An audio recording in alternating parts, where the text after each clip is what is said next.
Yo, this is Thru Walks in the mix. Back with another flick.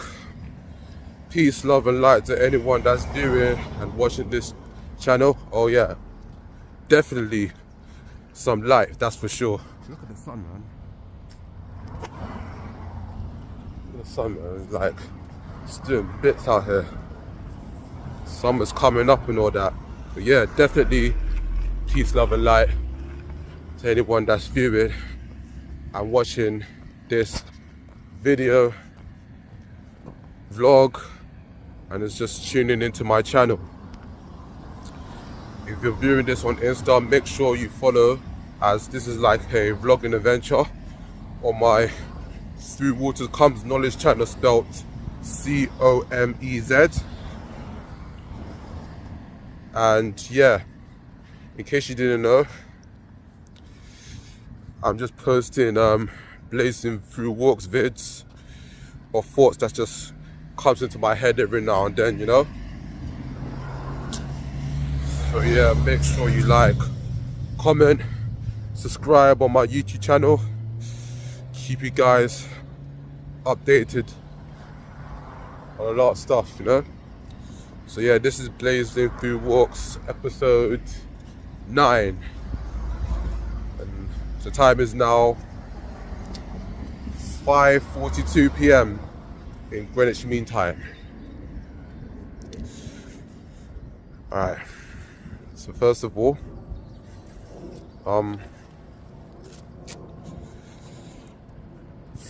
just wanted to say thank you guys and lovely fellows that wished me a happy birthday on the 27th, and know that on my 30th. And I really appreciate it, as normally I don't really get that much engagement with the followers that I have on Instagram and anywhere else. I'm just trying to fight just to get that little bit of recognition, and it's just doing a madness when I'm trying to promote my stuff, because I need my Facebook account and all the promotional options. I just realized actually requires both, you know. They require me to use the original Facebook page for me to promote my stuff. So yeah, amazing. Like this is literally like gold mine already that you guys have gave me your likes and your loves and your comments and all that. So yeah, thanks guys, I really appreciate it.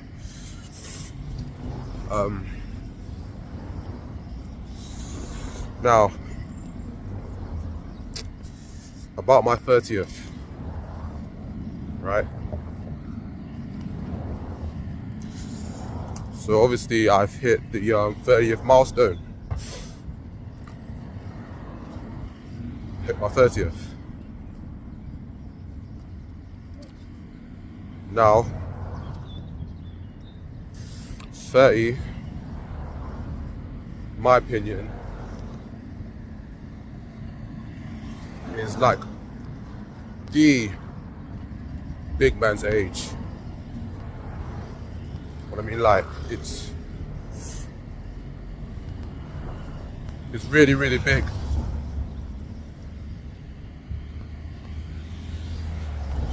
It should be the age where we should have enough wisdom and understanding already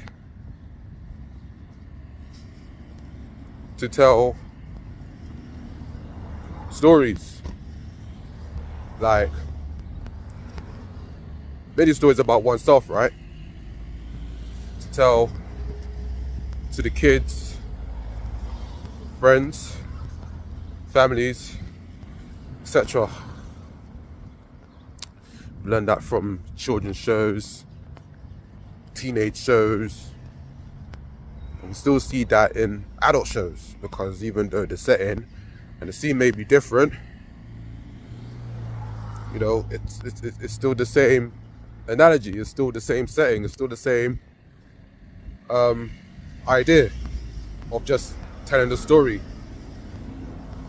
So like you see children sitting next to the supervisor or parent and tell them a story about themselves on a mat with their legs crossed, whatever, just, you know, just typical children-based scenarios and all that. And then on teenage shows, doesn't matter, Big Bang Theory type, shonen anime, like, you know, general teenage stuff, you know, Boondock style, Simpsons, like they have various different environments and settings depending on where the characters are based when they tell their story. Standing up, sitting down, it doesn't really matter like how it is, you know what I'm saying?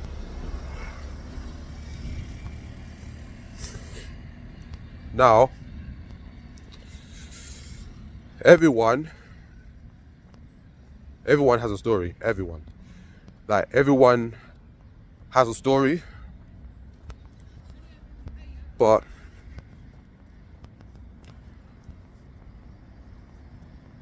I personally don't think, and this is just me generalizing here, but I don't think every single person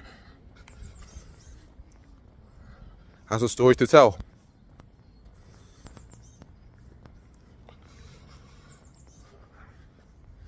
I don't think every single person has a story to tell to the world, to the audience. Even if it's like an audience where one fits in, you know, society norms and all this diversive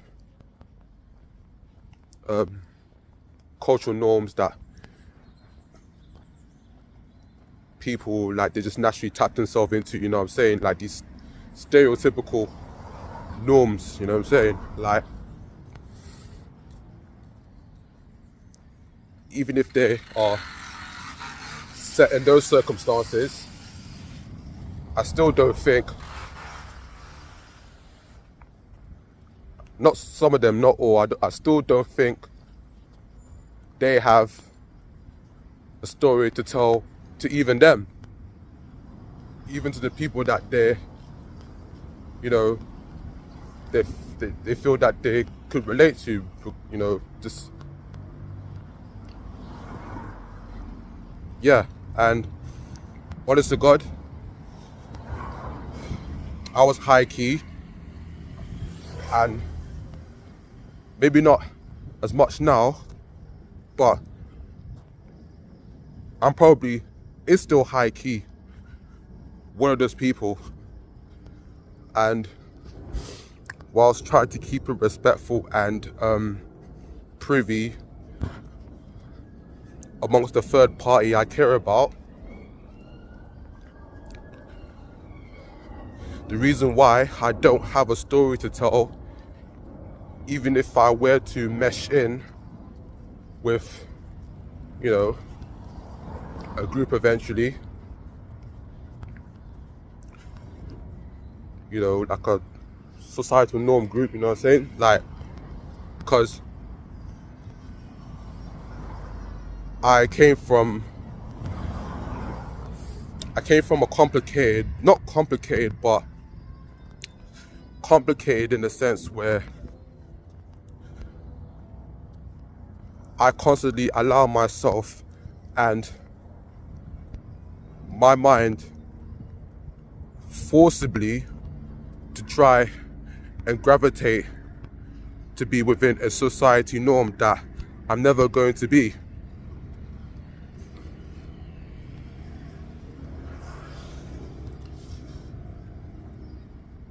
You know?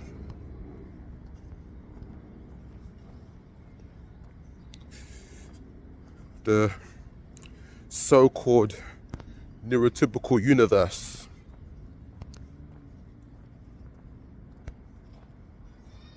You know?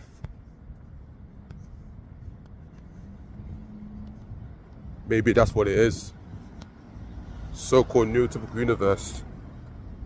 And maybe, no, not maybe, like, it is, because it is part of my whole life. Like, it is the thing where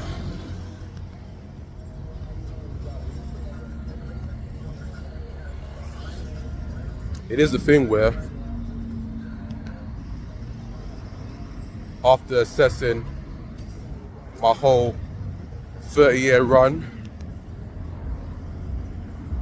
that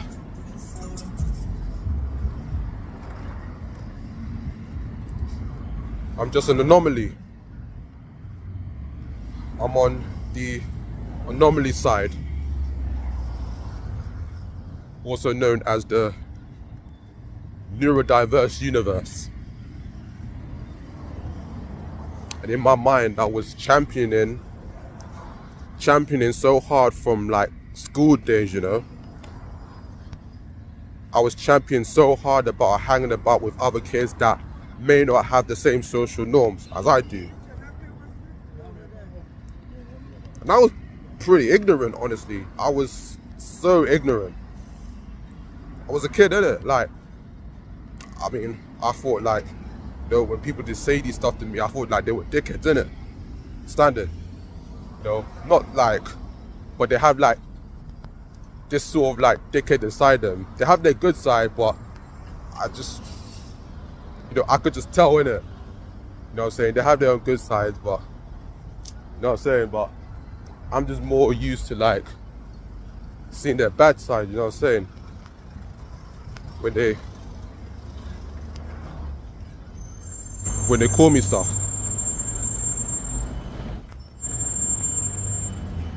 So yeah, I did so much to try and get them attracted, you know? And honest to God, it was a killer to live by. And it took me years and years. Honestly, it took me years to accept that I wasn't good enough for those people. They were meant to go and live their lives where my time with them is probably just a distant memory.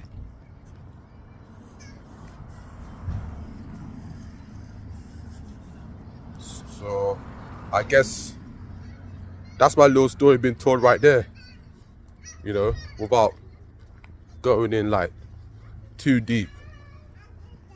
So yeah, but other than that, I don't really, I mean, if I were to have kids or anything, or I've been in like any situation where like, you know, I'll be able to like share certain things unless it's in a confidential setting.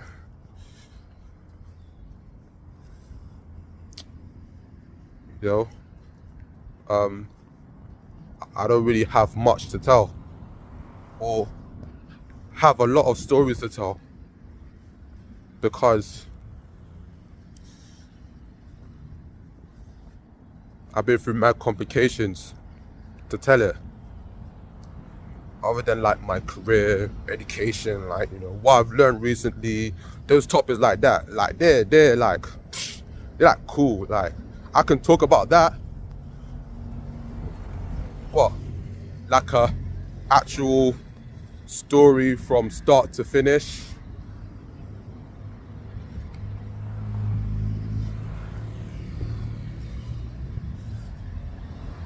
It's a complicated thing to tell. And that's what happens when I live the rather, you know, fun because I'm gonna support this one. Like, it was fun, but it was still a complicated life with a lot of upsets, and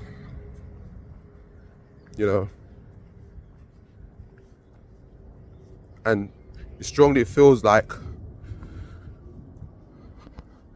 I should have taken more confidential interviews in the past, or go into interviews where I can decide whether for it to be made public or not. And it's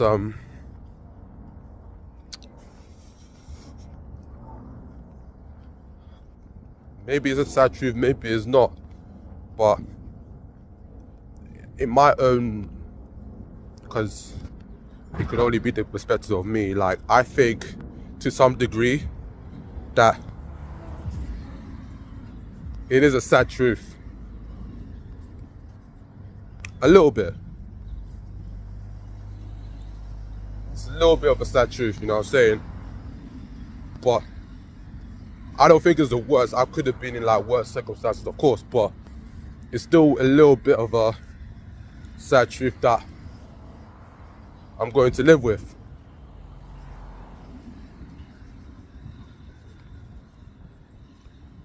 And yeah, for that reason, like, I don't want to be famous, you know what I'm saying? I don't want to be famous, but I want to be well known in my music, but still have like a significant amount of fans, you know? So yeah, that's my little story, I guess. I just told like a little story right there, but it's just a more of a comfortable story to tell. You know, I don't know whether I'm going to be having more comfortable stories to tell, but like, the bottom line is, I don't think when I reach my midlife crisis that I'm going to have that much. Unless, as I said, mentioned before, is in the confidential setting where, where it's just people that I can trust, people that I've known for like, since I was born, like family, yeah.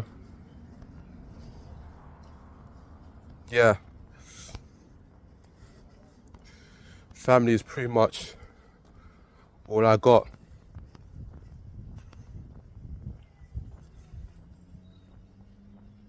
And that's what I'm saying is like, that's that complicated thing right there. It's just that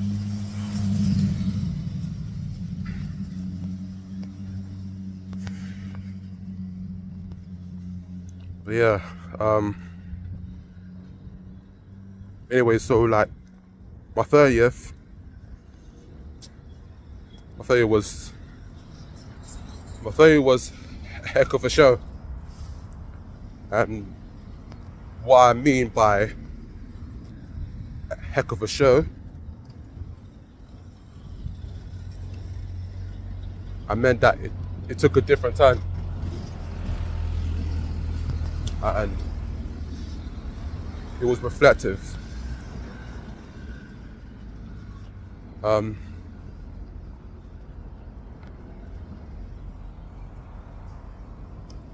Much things that, just much things was said about me and my struggling journeys, and it was just like, it's like man shit, like, maybe it's just another stereotypical word, because I just feel like everybody has to have this sort of like talks, you know what I'm saying, these reflective talks, but it was like a special moment sort of thing. And and the picture you've seen, it was short entertainment, but the majority was just like, a lot of reflective shit.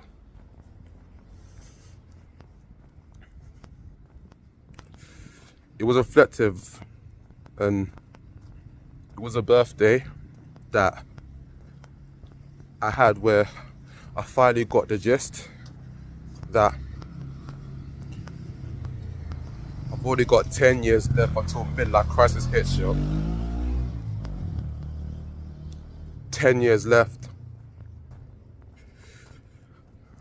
And long story short, even though I would have liked the fun to continue, the mind that I had from that birthday session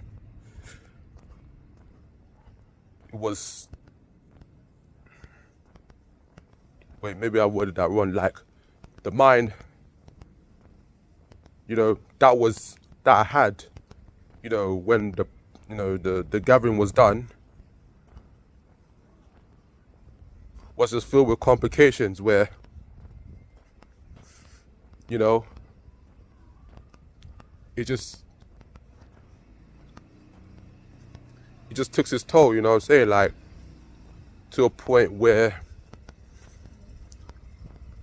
even though I have a house, like, I'm, secure in some ways, trying to manage my independent struggles and all that.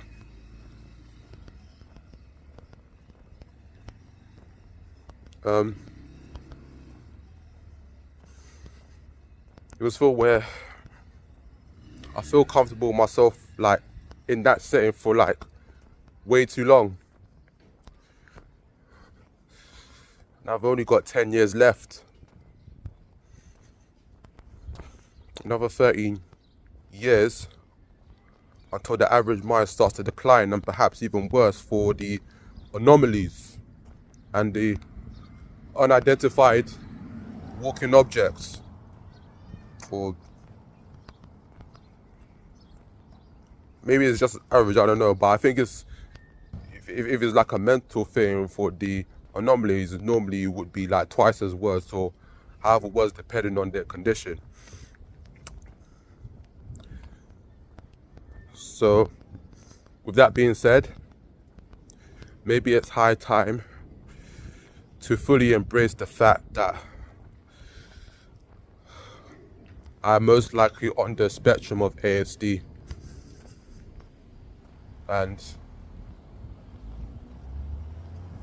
there was a time where like I fully embraced it, but I've gone back to like, nah, like, I want to fit in. I want to like show off. I want to wait for people to come.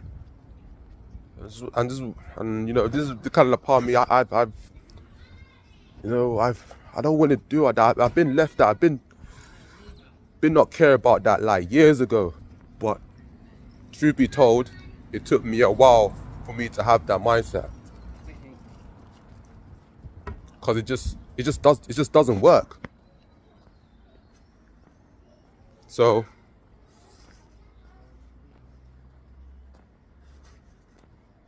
but yeah, like I said, like, maybe it's high time to fully embrace that I'm most likely on the spectrum of ASD. Maybe, because I'm still gonna go for the full diagnosis. I've done like half it already, so I'm gonna go for the second one to, complete it. But maybe it's just high time to embrace that, there is something that I have that the society norms, the so-called neurotypical universe, just won't accept. And there's always beefs between the neurotypical world and the anomalies.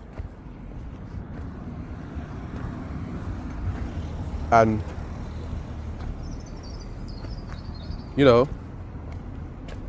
I think it's evil. I think it's evil, but like, but there's nothing I could do to change it because I'm only one human being, you know. But I honestly do think it's evil.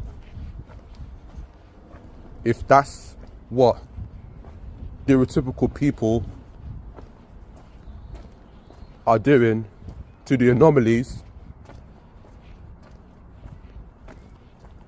like, I just think that's evil. I mean, that's what, but I'm saying, like, I'm just generalizing here. I'm not saying no. If it doesn't apply to you, then it doesn't end it. But I'm just saying, innit, if that's what you're doing to the people that have like a, you know, just a different mindset. Like, it's so different to a point where you can't even like gravitate and just like understand or take time to understand, and like things like that. You don't care, you don't like apply like whatever like research or scientific research to you know what I'm saying? Like, you don't even have to do that. You don't even have to do that. But just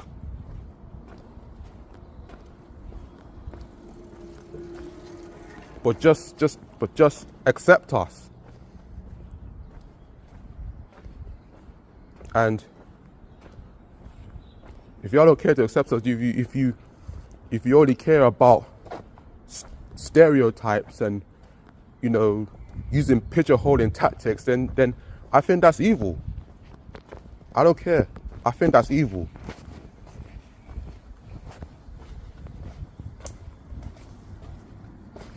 You know what I'm saying? I think it's unfair.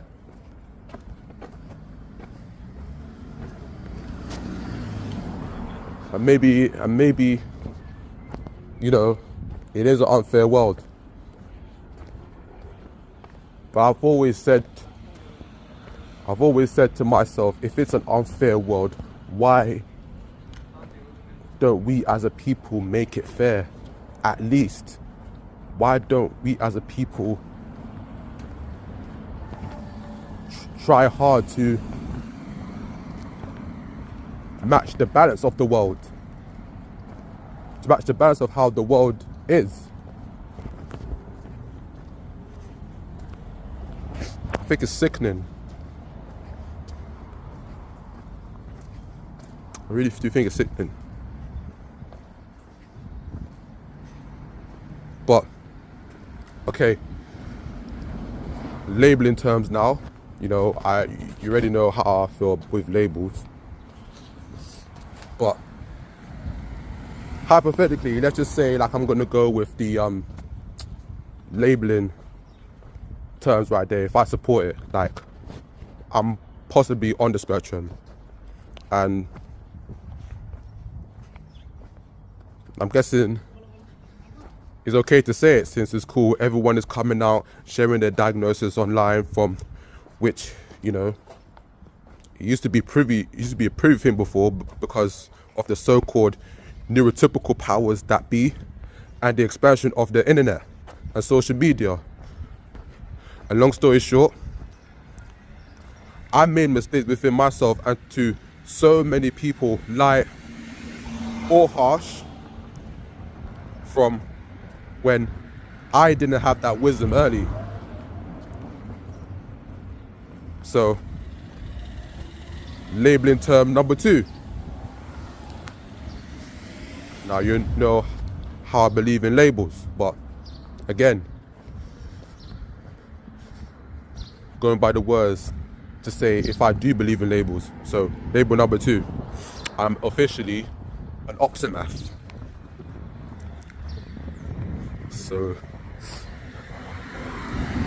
that's the second time on this video that I'm giving myself a label, a so-called label, since labeling is a thing. And yeah, And I believe it's even more challenging now being an ops math, obviously. You know, neurotypical-ish, get a degree early on in the game, a few years ago. You know, when I'm in like, you know, up to 21 or 25 years old, you know what I'm saying? Whoa, shut myself there. Yeah, like where I got like the bachelor's degree for music production and sound engineering for 3 years last year and stuff. But yeah, in hindsight, I think I need to start somewhere, and you know, that's one thing I do, you know, humbly admit. My personality can tend to be impulsive, which is not really, you know, at times it's not really like a good thing, you know what I'm saying? A lot of the time, which is and you know, it's known to be a very, very, very risky trait that I have, you know what I'm saying? And that's one of the things that I've acknowledged. See, like,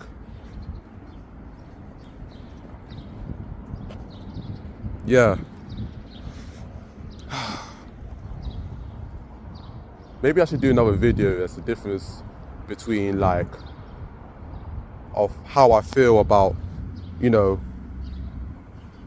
describing myself, about my attitudes and behavioral patterns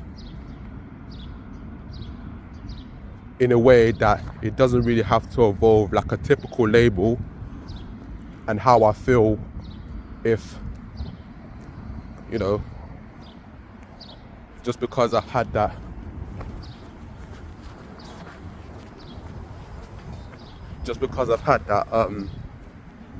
similar traits, I'm labeled as this, I'm labeled as that, I'm automatically this and that, you know what I'm saying? So maybe I should do another video about that, because it's very, very easy for me to describe, well, easier to describe about traits that I have, traits that are known, but I don't feel easy or comfortable to describe what labeling terms, yeah, just like what labeling terms that associate with me, just because I have similar traits as to the ones that I'm describing myself about.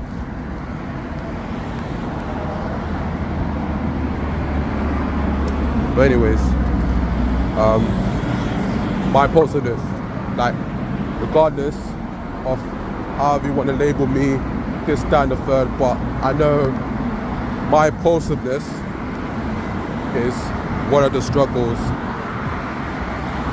that I've had, you know what I'm saying? And I do things mainly on the spot sort of thing, and unless it's like a deadline sort of thing or a date that's really important to plan it, I'm pretty much impulsive all around. So yeah, so in that aspect, I'm definitely in need for a CBT checkup for that. Oh yeah, just a heads up, this might be like another long video. But yeah, like, I'm definitely in need for like a CBT checkup, just to mainly talk about my personality, what I've assessed, you know, 30 years in being on this goddamn world.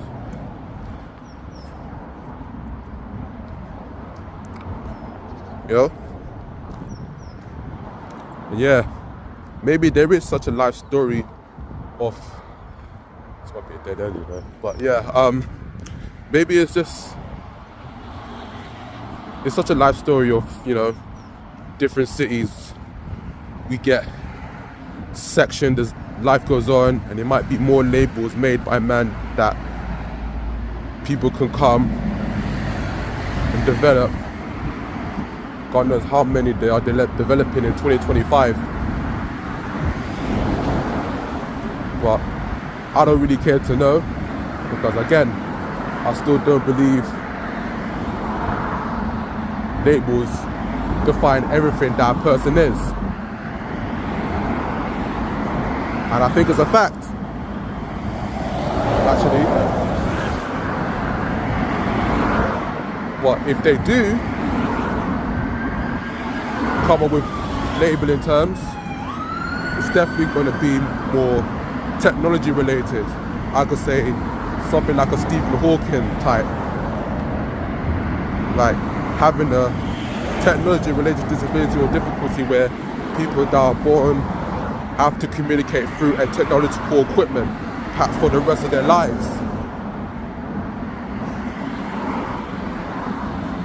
So I could give you one weird example. Like, imagine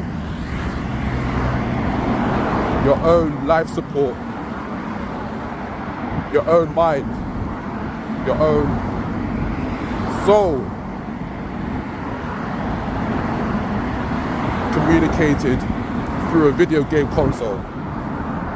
Like, I don't know, like, imagine like being born with a disability and people depend on virtual reality,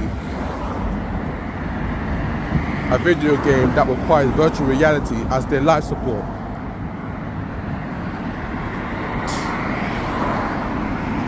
Like I think it's scary. Well, it might be disturbing to me, not rather than scary, because I'm not really the one that's there, but I probably might see on video, so it might be disturbing. But you get my drift. So yeah, it's innovative, yes, but it's disturbing, and most likely it would be unfortunate for that person if he were to go through that. In my humble opinion. But anyways, it was a reflective one. My birthday is on the 27th, and it took me a couple of days to conjure up some gathering thoughts for this episode. And speaking of technology, I was going to talk about the difference between NPCs and CPUs in the gaming world, you know what I'm saying, and just how some media connotations just effing up the underlying real context of what is being talked about here. And yeah, stay tuned for that. You don't want to miss it if you like me doing the vlog life and all that. And yeah, honestly, stay tuned, like, subscribe and comment, all that good stuff. And I'm going to start off this decade, this second half of my 30 years, just really pushing it as much as I can. And yeah, it's Thru Walks signing out. Thank you for tuning in, guys. Love you to the, you know the rest.